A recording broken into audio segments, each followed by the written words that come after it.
Alors bonjour la famille Le Chasseur. Bonjour. Michel André, Madame Lise Potvin et Jean-Maurice Le Chasseur. Alors aujourd'hui, on vient vous visiter pour un peu connaître votre entreprise. En quelle année vous avez commencé ça, la famille Le Chasseur, votre érablière? Ici, la construction de cette partie-là, ça a été modifié par la suite, là, évidemment. On est parti en 2001, la construction, l'installation d'équipement. La première année de production, c'était 2002. Lorsqu'on a démarré, je sais que c'est une question qui va venir, on est démarré avec 5700 ampères. Puis on est parti avec ça. Ici, il faut le rappeler, vous êtes en forêt privée. Vous avez... On est en forêt privée. L'entreprise, au départ, on possédait 800 hectares de forêt. Puis, les lots sur lesquels il y a de l'érable, ça a été aménagé d'année en année. Tant si bien qu'aujourd'hui, on se rapproche quand même avec un potentiel intéressant. Et vous? On parle de 21 000 hectares, mais dans le temps, on est parti avec 6 000 hectares, 5 700. Et vous, Monsieur Le Chasseur, le père, vous avez débuté ça, comme vous dites tout à l'heure. Qu'est-ce qui vous attirait dans la sériculture, parce que vous êtes un producteur forestier à l'origine? Qu'est-ce qui vous a attiré vers ce secteur de production-là, la sériculture? Ben, moi, je trouvais que c'était une richesse qui était inexploitée. Évidemment, moi, je suis vendu à la forêt. Fait que ça venait compléter les revenus pour la famille, pour l'entreprise. Mon épouse enseignait, puis on s'est permis de mettre de l'argent dans ça. Réellement, on a cru que c'était un potentiel, puis on a voulu le développer. Puis, de fil en aiguille, on a fait d'autres acquisitions. Okay. Au départ, c'est ça qui nous a motivés.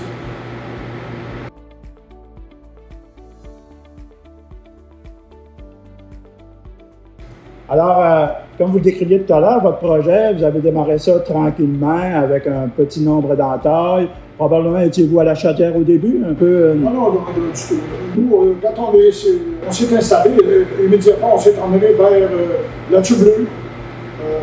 Il existait ici, dans le coin, une entreprise CDL qui était située à Cabanos, c'était quand même assez près de chez nous. Et les premiers contacts ont été avec eux.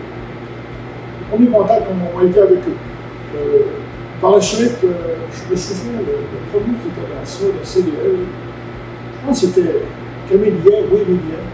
Puis après ça, Fabien Chabot est venu visiter l'entreprise en 2002-2003, puis la relation d'affaires a continué avec eux. Donc, ce que vous êtes en train de dire, c'est que le service conseil est venu répondre à des besoins. Vous avez aimé l'encadrement que vous avez reçu, M. Michel André? Oui, parce que nous autres, notre conseiller, c'est Daniel Bélanger, qui, comme je disais, un client, moi je suis satisfait du service que Daniel m'apporte, puis je sais que tu aies 150 hectares ou que tu aies, comme nous autres présentement, de 21 000 hectares, le service va tout le temps rester pareil. Un client, ça reste un client. C'est pas la grosseur qui peut apporter là, que le service. Puis Daniel, ben, c'est pas compliqué, tu appelles le matin, puis c'est sûr que tu vas répondre. Parce que c'est pas. C'est notre vendeur, c'est notre représentant, puis on veut avoir la réponse le plus rapidement possible. Ben, c'est ça, on est rendu à s'habituer qu'on travaille avec, on sait quand est-ce le prendre, puis c'est pas long que la réponse, je l'ai. J'imagine que vous aimez aussi d'avoir la livraison qui vient directement chez vous, le service à la cabane, si on peut dire. Oui, comme là, en 2 jours, ça fait 2 fois qu'ils viennent livrer. Fait que là-dessus, sur le service, j'ai pas un mot à dire sur la livraison. Puis c'est sûr que cette année, c'est une année exceptionnelle pour nous autres dans l'Est du Québec, parce qu'on n'est jamais habitué de faire du sirop aussi de bonne heure, en saison. Puis ben, on n'aura pas le choix de se fier avec ça, de s'habituer à faire du sirop plus au mois de mars qu'au mois d'avril. Fait que non, ça va bien. À part ça, c'est ça. Pour continuer un peu sur l'aspect de la production, c'est quoi vos dernières acquisitions en termes d'équipement? La dernière acquisition, elle se trouvait dans l'arrêt de nous autres. C'est un master 5-16 à l'huile avec les brûleurs Riello modulaires. Puis je te dirais que depuis 2017, l'entreprise Domaine Le Chasseur a eu de l'amélioration. On parle du bassin, On a rentré en 2016, 2017. 2017, on a rentré 3 méga-bassins de 5200 gallons, qui a suivi 2 ans plus tard un osmose de 1 méga-poteau, 6 membranes. Puis pour terminer cette année là, avec un master 5-16, que ça faisait déjà au moins 5 ans que ce dossier-là était sur la table avec mon père et ma mère pour savoir quand est-ce qu'on va changer. Puis c'était pas juste changer la bouilleuse, c'est l'infrastructure aussi. Là, de rentrer, là, on bouillait avant ça avec un 414. Puis là, on ne veut pas en rentrer un 5-16, c'est pas la même chanson. Ça fait que là, l'agrandissement, la démolition aussi de l'ancienne partie habitable, de l'installation des bains-maries, puis ça fait que c'est ça. Là. Fait que là, notre dernière acquisition, c'est vraiment le master. Puis je suis content de ma bouilleuse, surtout cette année avec les coups d'eau qu'on a. Là, au moins, on est capable de dire qu'on est capable de dormir à 5-6 heures. Sinon, avant ça, c'était du 24-48 heures en ligne, sans dormir. Alors, si je comprends bien, c'est cet équipement-là que vous ne vous passeriez plus, là. Il y a la bouilleuse, mais le cœur de la rabillaire, c'est l'osmose. C'est l'osmose. Si tu n'as pas d'osmose, tu as bien beau avoir les bassins que tu voudras. La bouilleuse. Si tu n'as pas de bassin, si tu as des gros bassins mais tu n'as pas de cœur, ben tu vas avoir de l'eau en masse, mais tu ne seras pas capable d'osmoser. Okay. Ça fait que le cœur de l'entreprise, c'est un osmose, mais après ça, si tu n'as pas de bouilleuse, tu sais, il faut tout se suivre. Des gros bassins, grosse osmose, une bouilleuse.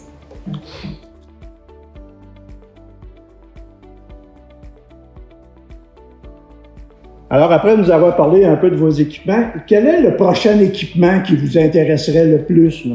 Le prochain équipement qu'on veut introduire, mais présentement, il est déjà introduit parce que mon conseiller de CDL me l'a prêté, le sien. C'est un lecteur de briques en continu pour être capable d'envoyer tout le sirop d'érable produit de la journée dans un bain-marie. Ça fait que Daniel m'a prêté son lecteur de briques en continu parce que là, le délai de livraison était déjà trop avec la saison qui s'est faite d'avance. Ça fait que Daniel m'a prêté le sien. Pour la prochaine, c'est sûr, pour la prochaine année, mon lecteur de briques va être installé. Puis graduellement, on est en train de virer là, au baril en stainless. Ça fait que CDL, justement, aujourd'hui, ils nous ont livré nos 40 barils de stainless. Fait qu'on continue parce qu'on a une flotte au-dessus de 200 barils. Fait que là, on a 40 qu'on vient de rajouter cette année là, en stainless. Graduellement, on va s'en venir à 100% stainless d'ici les années futures.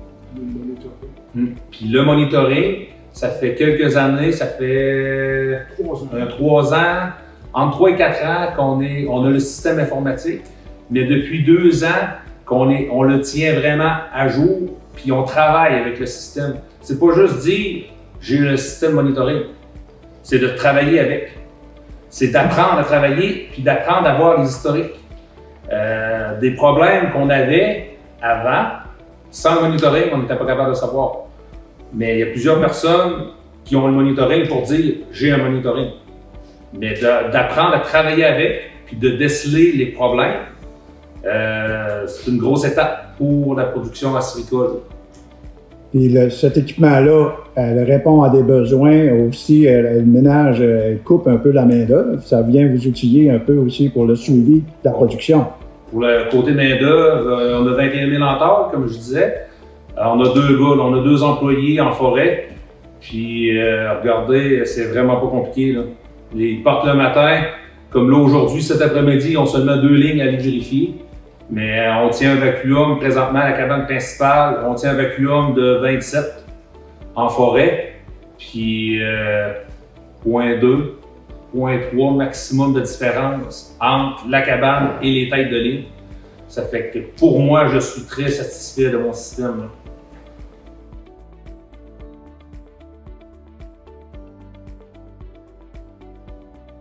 Alors, pour terminer un peu cette entrevue, j'aimerais savoir quelle façon vous faites la mise en marché de vos produits d'érable, soit en détail ou en vrac. Je pense que vous faites beaucoup de vrac ici. Alors, comment vous faites votre mise en marché?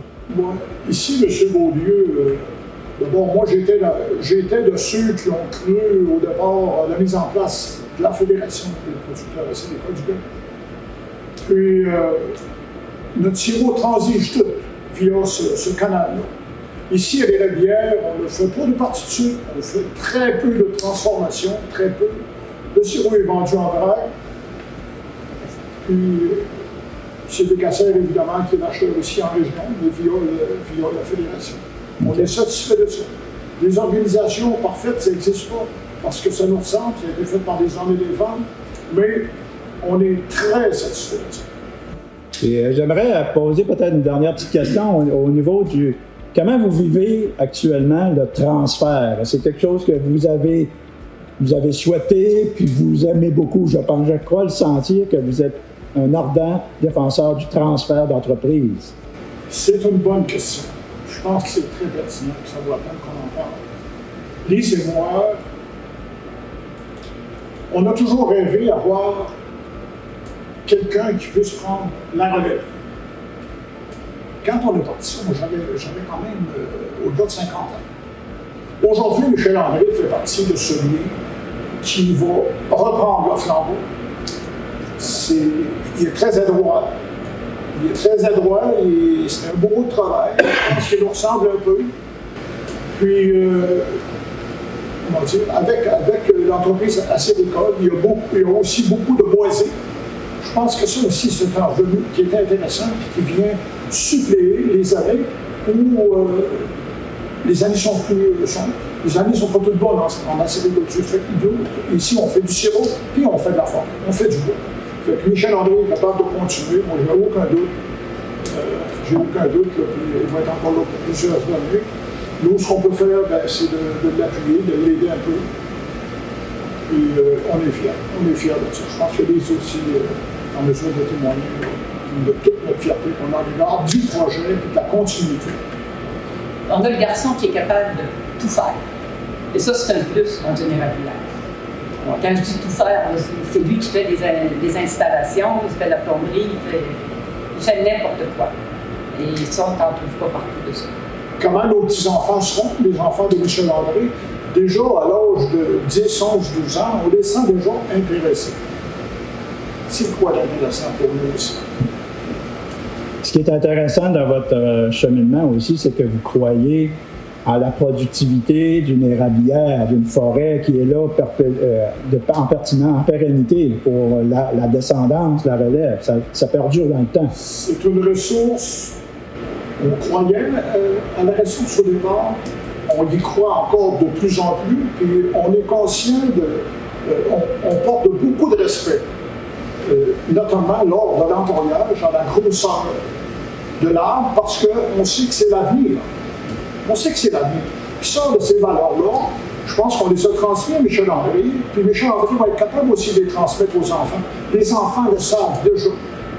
Le petit arbre qu'il faut protéger, c'est lui qui va nous donner du sirop les prochaines années, puis c'est lui qui va contribuer à nous faire vivre. Écoute, je ne peux pas demander mieux que ça. Moi, j'y crois profondément depuis 50 ans. J'ai investi beaucoup dans la forêt. J'ai au-delà d'1 million d'arbres de reboisés chez nous. On coupe déjà dans des arbres qu'on a reboisés il y a 45 ans, 50 ans passés. C'est extraordinaire. Eh bien, là-dessus, la famille Le Chasseur, au nom des équipements d'érablière CDL, je vous remercie de ce temps-là que vous avez consacré. Merci beaucoup. Merci. Bravo, merci. Aimez la vidéo, abonnez-vous à notre chaîne YouTube et activez les notifications.